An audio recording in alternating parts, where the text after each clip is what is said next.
এই যে সীতারা, আমি বেরোচ্ছি কাজে। আজ মালিকানির জন্য বাজার করতে হবে। শোনো, শরীরটা খেয়াল রেখো।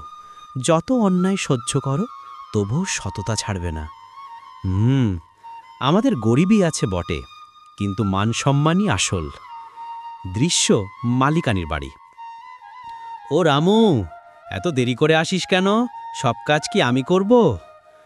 মাফ করবেন মালকিন, আজ ভোরে বাজারে ভিড় ছিল, তাই একটু দেরি। চুপ, বেশি কথা বলবি না। গরিব চাকরের আবার যুক্তি। সর্বনাশ, আমার সোনার হার নেই। ও রামু, নিশ্চয়ই তুই চুরি করেছিস। না মালকিন, আমি কসম করে বলছি, আমি কিছু নিইনি। চুপ, পুলিশে খবর দেব। গরিব চাকররা সব চোরই হয়। রামু কাঁদতে থাকে। সীতারা দৌড়ে আসে। মালকিন, আমার স্বামী চুরি করতে পারে না, আপনি অন্যায় করছেন। তুই চাকরের বউ, তোর এত সাহস? এখান থেকে বের হয়ে যা। পাশ থেকে প্রতিবেশীরাও জড়ো হয়। কি ব্যাপার মালকিন, এত চিৎকার কেন? শুনি চাকরকে চোর বলছেন।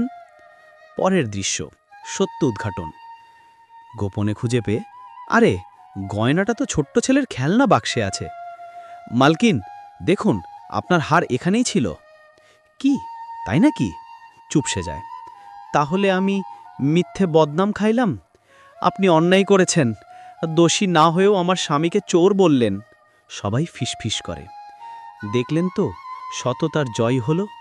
এমন অপমান ঠিক হয়নি,